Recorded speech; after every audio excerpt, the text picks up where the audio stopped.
You know, I'm with Neil Atkinson, whom you had on the program earlier. He did a lot of good things in terms of initially trying to get everybody educated. That's a good thing, and so in that sense, his heart was in the right place. But if you look what he did to PDVSA, the national oil company, which used to be one of the best-run oil companies in the world, and now is just in shambles, and how he didn't capitalize on this huge rise in oil price and put it into infrastructure in the country, it's very sad. Then also, if you look at his very, very critical stance against the US, and you know, angering every single GE, Exxon, every single US corporate in the way of doing that, that was probably not the best thing for Venezuela and for the Venezuelan economy. And if you want to help the poor, a good economy is a good way to go.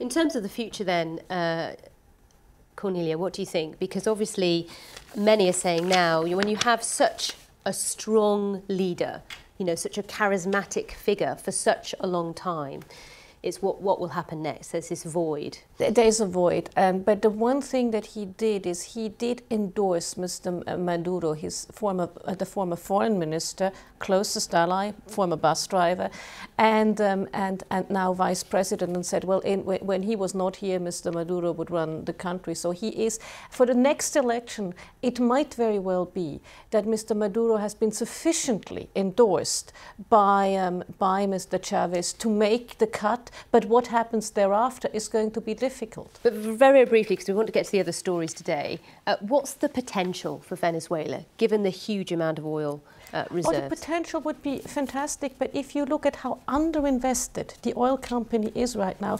PDVSA is now a company. It's no longer an oil company in many ways.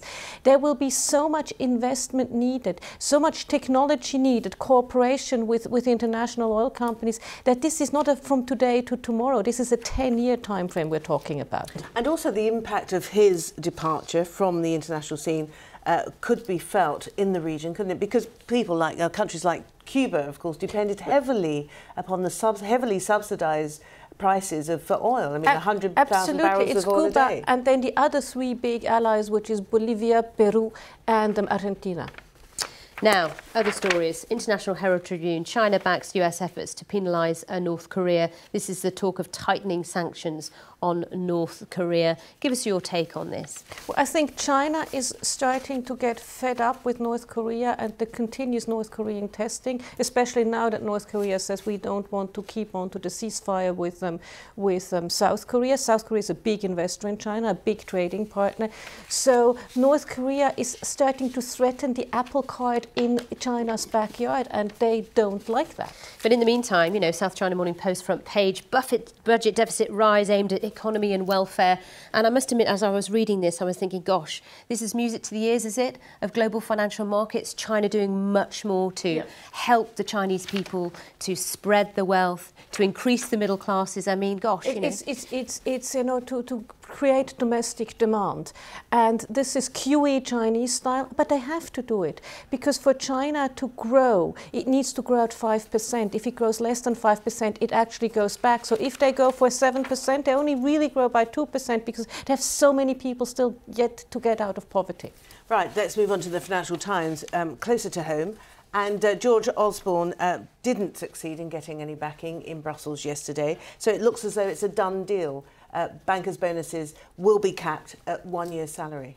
Well, I think it's bad news for the financial centres in Europe, for all of them, because even the Swiss who could get out of it, they had now their weird Swiss referendum. Well, they had a referendum, yes, their weird Swiss referendum. 68% of Swiss people don't want executives to get too much pay. So it's bad news for the financial sector in Europe. And I was not surprised to see the Germans backing Osborne, because they have Frankfurt. And if you see how aggressively Germany promotes the financial centre of Frankfurt, it's to me as a Briton quite frightening how aggressive they do that. So for all of our financial centres here in Europe, this is not good news. When you say not good, is that because we're just going to lose people? We're going to lose people. The good, you know, the really smart people will say, well, hey, you know, there is Hong Kong, there is New York, and they're perfectly livable cities. And but Singapore. HSBC yesterday saying they don't have any intention to move. despite this. Excellent. Let's see. The proof of the pudding is always in the eating. Let's see how that looks 3 years into those pay cuts. Now, what's 10 billion between friends, Cornelia? It's an extraordinary story because in countries where you have to pay a lot of tax, you tend to not go out and say you're so rich. It only in countries where you don't have to pay tax can you say you're so rich. It's quite interesting. But with all of this spat, I would like to sort of come to Mr. Al-Walid's defense in one thing. Go on then, Cornelia, go on. Because when you look at what he has done for Citigroup, remember, yet another financial crisis. With Died Savings and Loans in 1990, Citibank was nearly going bust, and it was the Al-Walid buying something like 20% of the shares that rescued Citibank. So he has there's some good in him. For that reason, Forbes should, not argue with him. Are you saying? No. They should not by all means. They should by all means argue with him. But I just feel I always need to come out for the underdog, even if it's a rich underdog. I don't see him as the underdog exactly, here. But anyway. Cornelia. Finally, Cornelia, did the Duchess give away the baby sex? I mean, this is pointing up perhaps the most eagerly anticipated event, certainly in this country, as to the sex of the baby that Kate will have in July. Well, the main thing is that we have a healthy baby, I think. That's the main thing. She sounds like a midwife now. And I want a healthy heir to the throne as a British subject. And the other thing is, as we have now, as women now can become queen, as it's now the firstborn and no longer gender depending on gender, it doesn't really matter whether it's a boy or a girl.